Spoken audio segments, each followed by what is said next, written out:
I remember thinking it was all a joke, that my boss was deadpanning and that everyone was together on it. It was just so surreal, so unbelievable. It was nothing like I'd experienced before this, and they told me this on my second week. Why didn't you tell me this earlier? I told them. Most people quit after they hear it, and you thought I wouldn't because I've spent a week here. 911 operators are necessary. Without us, things get boggled down, calls don't get heard, or the proper treatment they deserve. This isn't right. I'm willing to live with it, he said to me. Are you? That was the question. Was I going to keep working here? A huge increase in risk, without an equal increase in pay. Hell, not even that. I wasn't getting any increase in pay whatsoever. But, I couldn't help but feel curious about it. He handed me a book. The cover was black and it was about an inch thick. It didn't have a title. I guess this wasn't for marketing or for casual reading. Upon flipping to the first page, I was immediately given an example of a monster calling, and afterwards I was tied to it.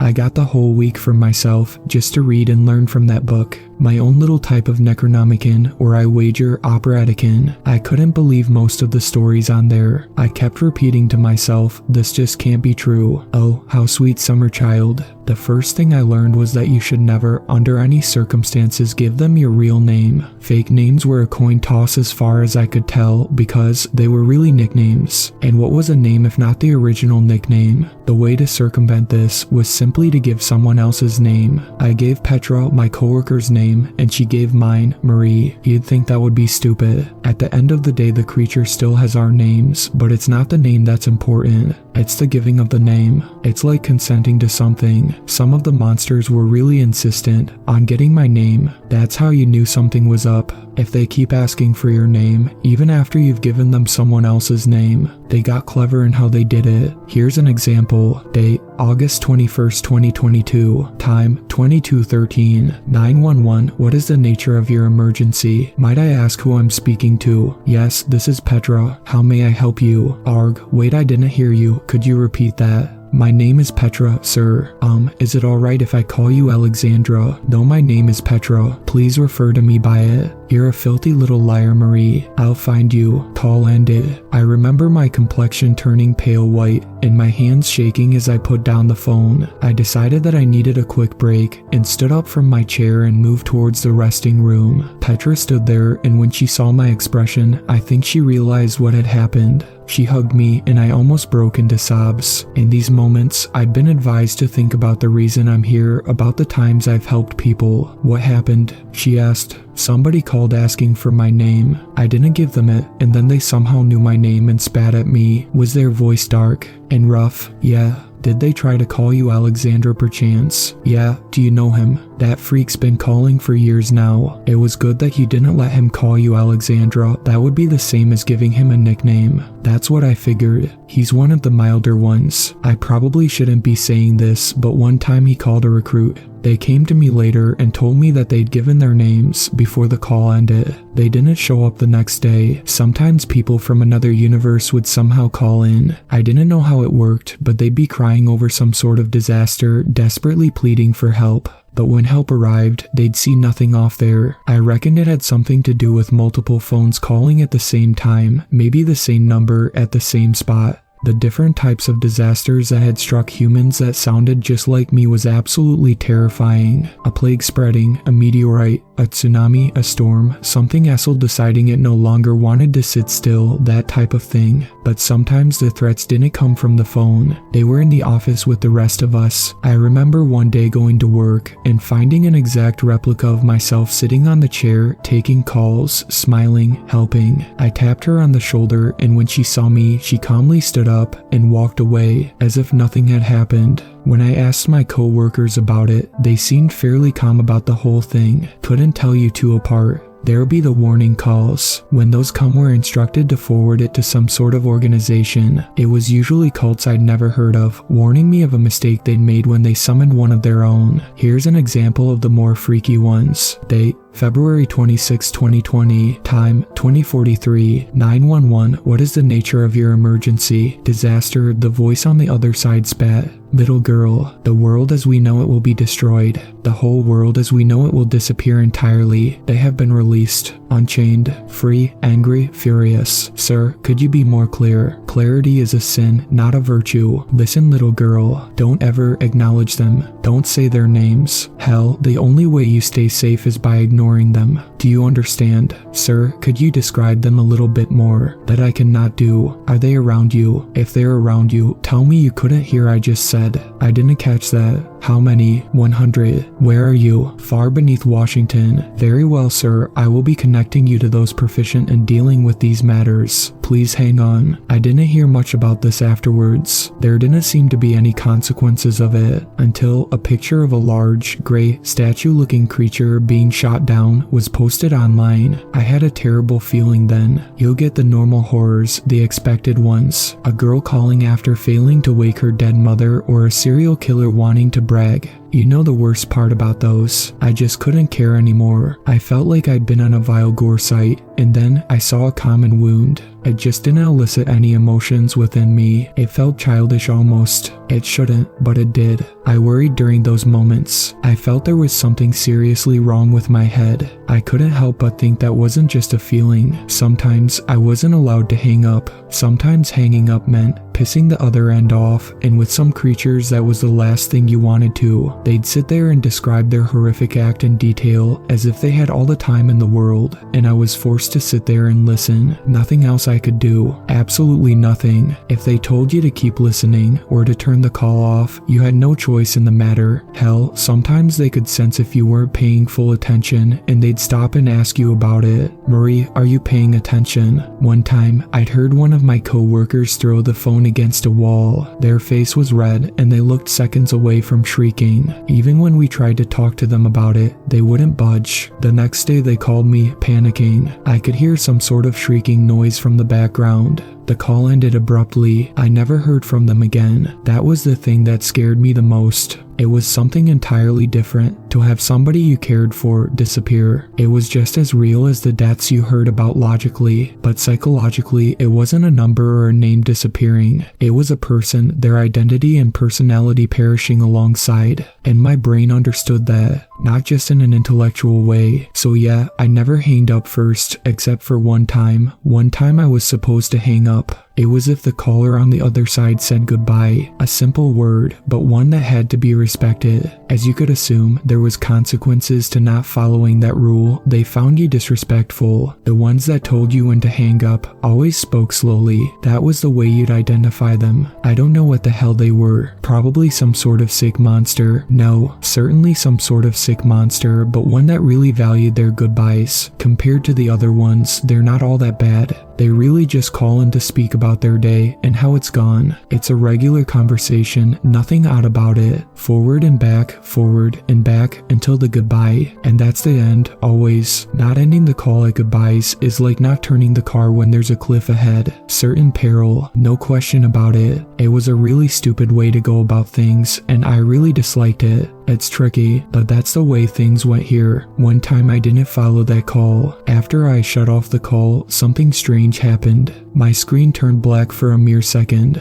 It just shut off, and then I was back on the call with the same person as before, although the calm tone was entirely gone. By the time I'd realized what my mistake was, I couldn't do anything about it. Damn it. The exhaustion that had made me commit the mistake decided to not stick around, disappearing the second I realized what was happening. The slick bastard. My heart hammered and my voice shook. It was the first time I'd broken the rules, and I really hoped that it wouldn't go down badly. They spoke with anger. So you think we're worthless? No, please, it was a mistake. Bullshit. You think we're worthless, not worth your time, huh? I'll show you what happens when you disrespect me in such a way. And then the call ended, leaving me pondering what the hell it was they would do to me. Was it going to be murder, and if so, how? Would they decapitate my head, or stab me and let me slowly bleed to death? Or would they poison me and turn my body blue? Or would they tie weights to my ankles and toss me into the ocean for the sharks to eat? Maybe it would be worse. Maybe they'd abduct me and torture me for hours on end.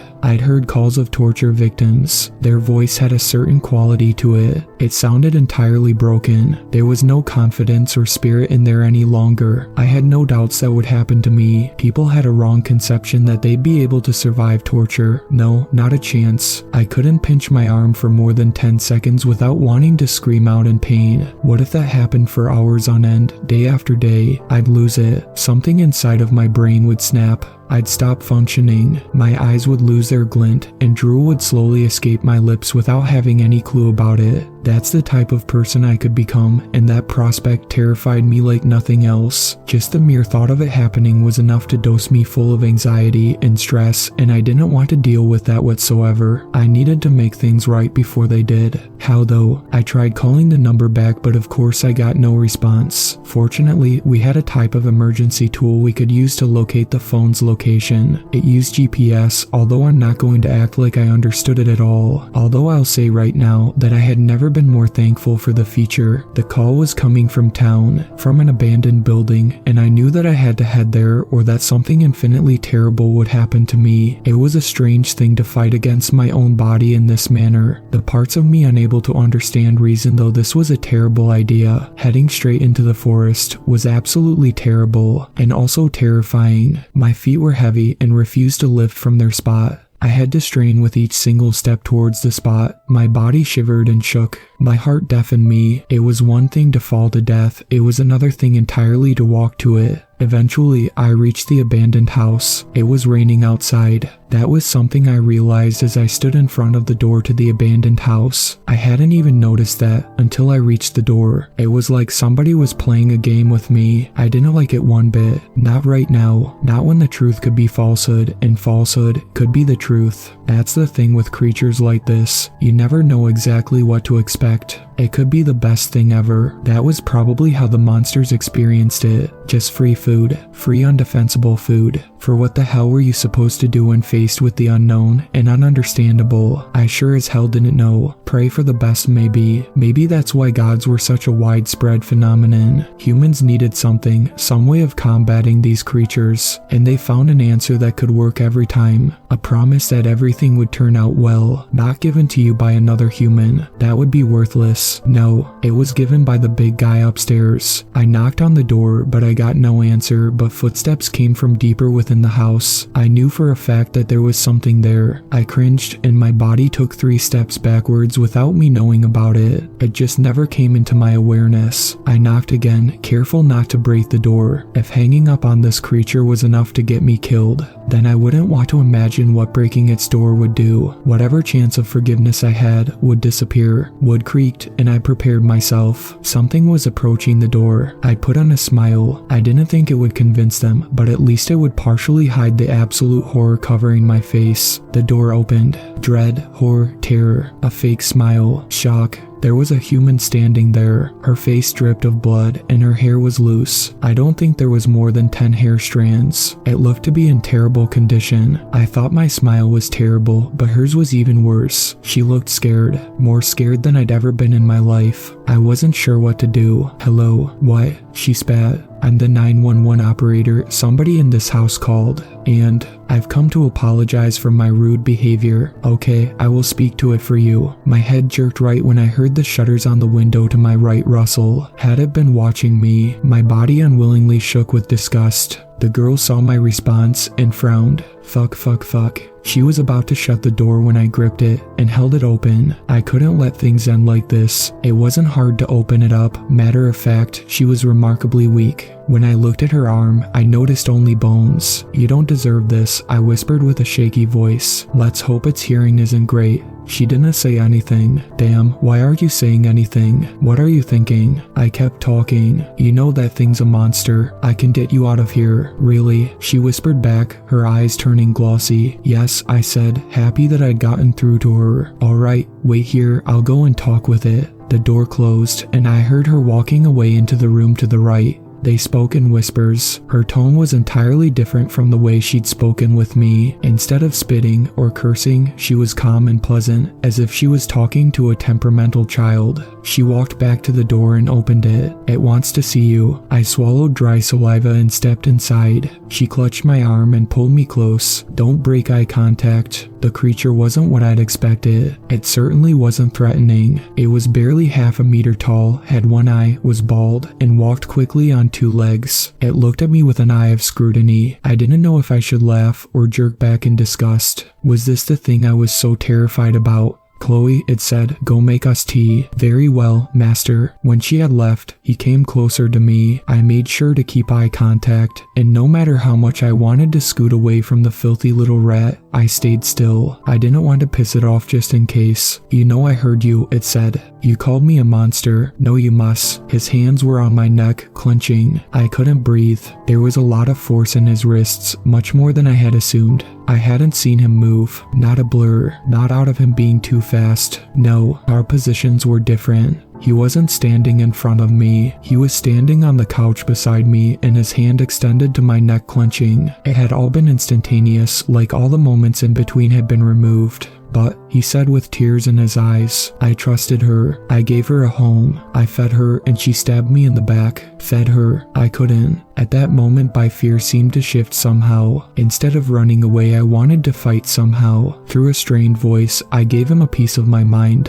"Fade, really? Are you fucking joking me? She looks fucking starved. My woman can't weigh more than me. You're fucking disgusting. I understand for you humans this doesn't make much sense, but understand something about me. I'm not a human. This is how we operate. Get that through your head. Fuck you." His clench tightened. I tried to suck air, but nothing came out. My face began turning white. "But it was my wife's fault for letting you in. She will be punished for her acts and yours. Fuck you. That doesn't mean you get to walk away free. What should I do to you, little bird? Fuck. I know. You're complaining about her not eating enough. We can fix that. Chloe, come here." Between sobs she answered. She must have heard the entire exchange. "Yes, master." Eat her hand. That was the last thing I remembered. It wasn't that I passed out. No, that wretched creature must have removed my memories, but when I regained it, I saw a stump where my left hand was supposed to be. Images of her mouth closing in around my hand floated in and out like hallucinations. In those momentary dreams, I was frozen solid, having to watch the scene go down. I felt the dampness of her mouth, the saliva tickling my skin, the snapping of my bones. I threw up whatever food I had in my gut. I reckon she did the same. I made sure not to hang up on any number after that.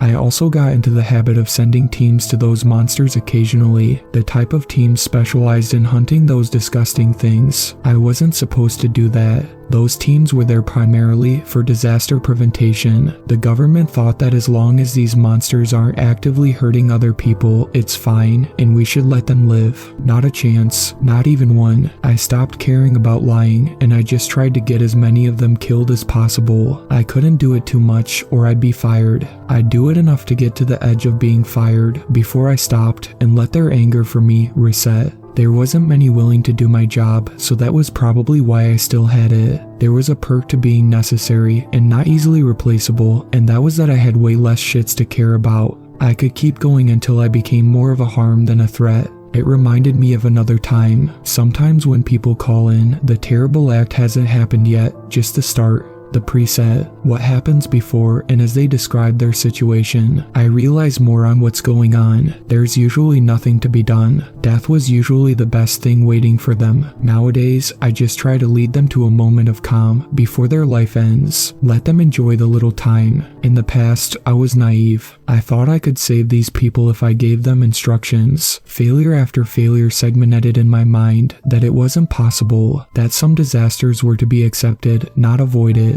It was hard, especially when there was children involved. To hear children crying and begging for help, it just sucked something out of you. I couldn't. I'd cry and shut off the phone. I just couldn't. Not then, but now I try to calm them. I lie to them. I know it's not right. I should probably just be straightforward with them, but I can't. Honestly, I find it a lot better to tell them a sweet lie than to say you're about to be murdered, eaten, abducted, tortured, and there's absolutely nothing you can do. I'm going to hang up now so that I can actually help people. Yeah, That would be worse than a lie. Nothing could convince me otherwise. I think when it dawned on me how useless my advice really was when a person called me about cult activity. This time it wasn't a cult that had messed up, it was a soon-to-be victim of a cult calling in and begging for help. Believe it or not, we're contractually obligated to ignore those calls, but that's more legal shit. It just makes it impossible for the state to use that information gained from those calls to sue the cult. Nobody here actually followed that rule. Fuck those freaks. 911, what is the nature of your emergency? There's faces in the windows. I'm sorry, sir, I said, and put him on speakerphone. It was early in the morning, and there wasn't many calls coming in. I didn't put him on speaker to entertain the rest of the operators.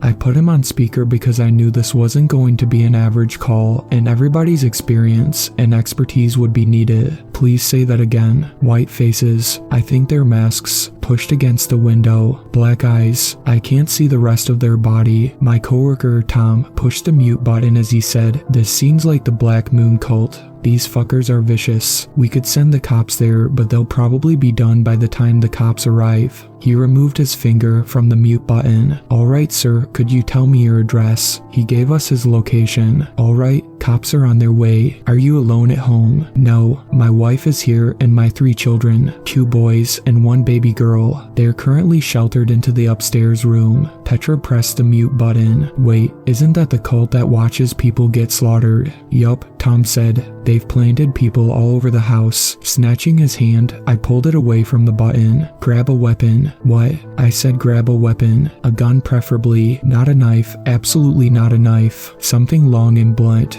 A frying pan." "We've got a frying pan," he said as I heard him rush over to the kitchen and grab it. "Why do I need it?" "Go to your family now. 3 kids, 1 mother was a goddamn wet dream for these sick bastards. They were easy prey up there." One of the cult members would crawl out of the corner they hid in, approach the family, and slash into them, causing all havoc. He needed to make it there in time. The upside to blunt weapons was that they could knock people out. After they were knocked out, they had no defense. Somebody with no defense could easily be taken care of. It was way better than a knife. Sure, you'd kill the other person, but not quickly enough for them to not seriously hurt you back, even kill you. I heard him rushing up the stairs and jerking a door open. He breathed heavily. "Oh, thank God. Are they safe?" "They're safe." "Great. Lock the door." "Why?" "Just do it." He slammed the door shut, and I heard the lock snap into place. There was crying in the background. I'd take a guess it was the baby crying. Poor thing. I really hoped that things would turn out well. "Alright," I said. "What I'm about to say will freak you out.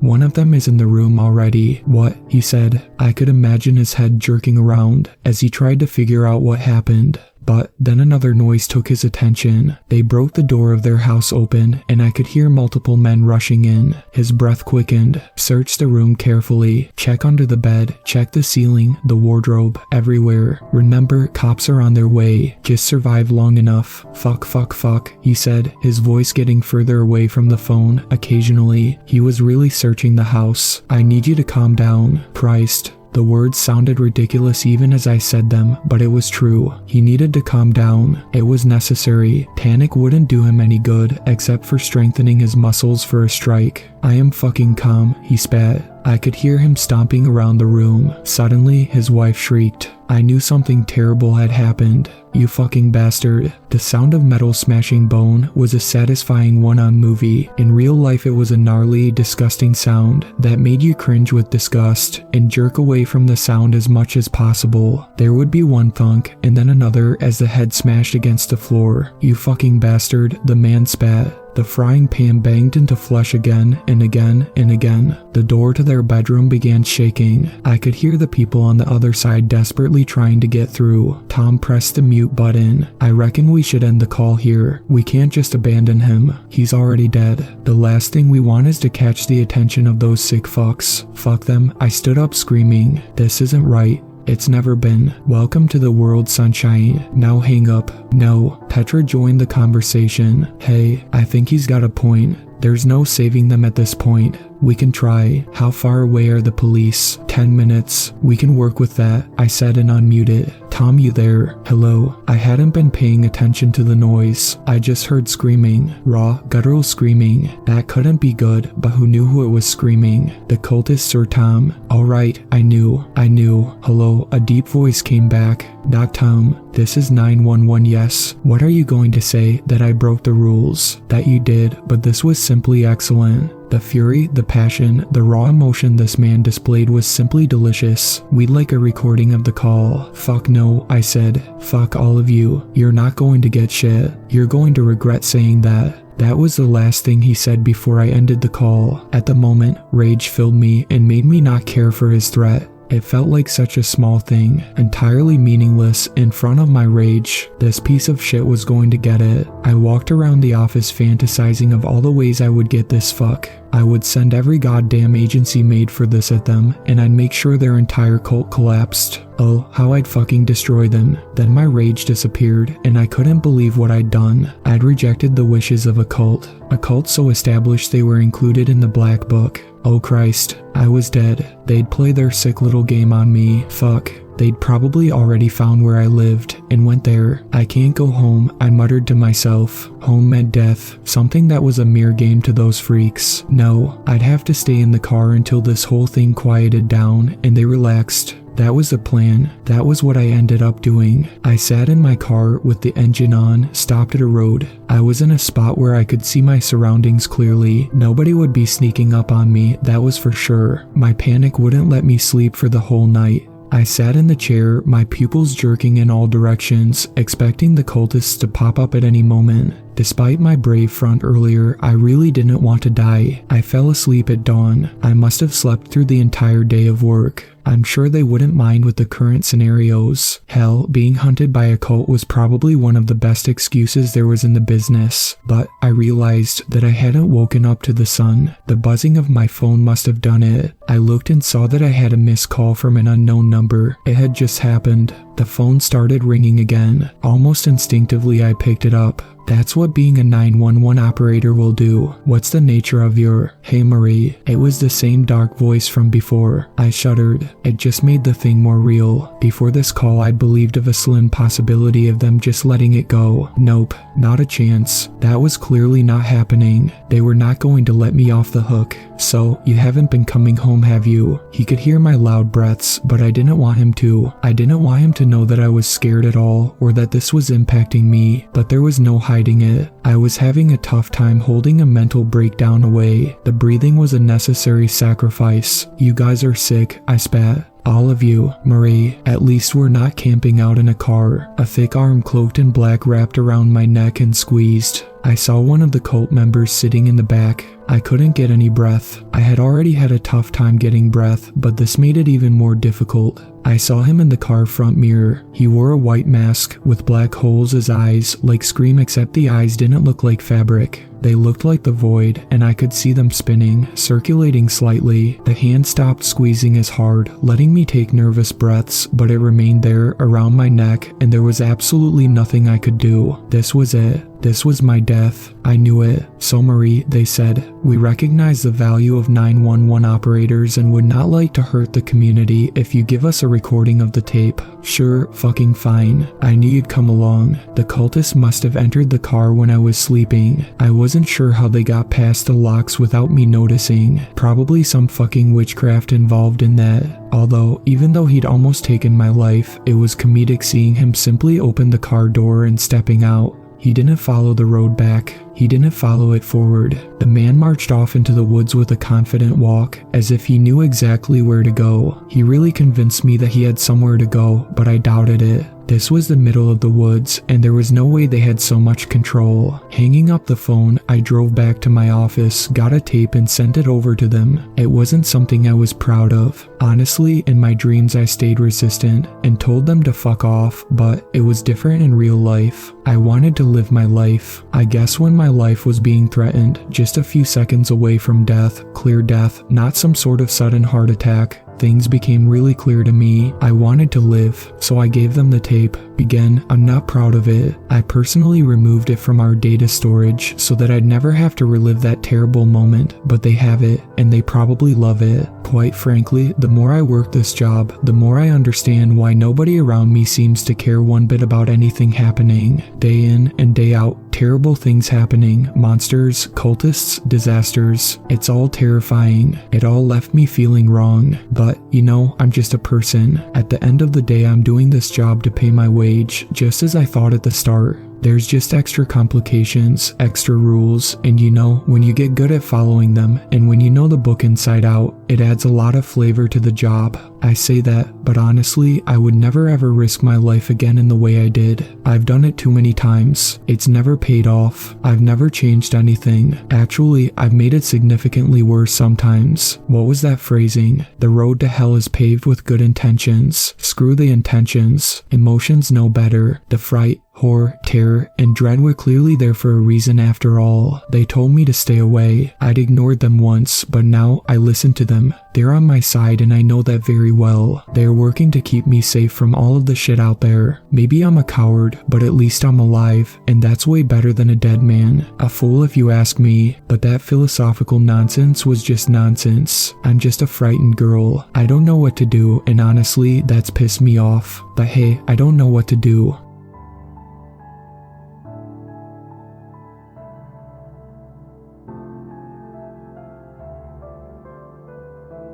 Thank you to my superfans, Sweet Black Swan, Tacy, and Brooklyn.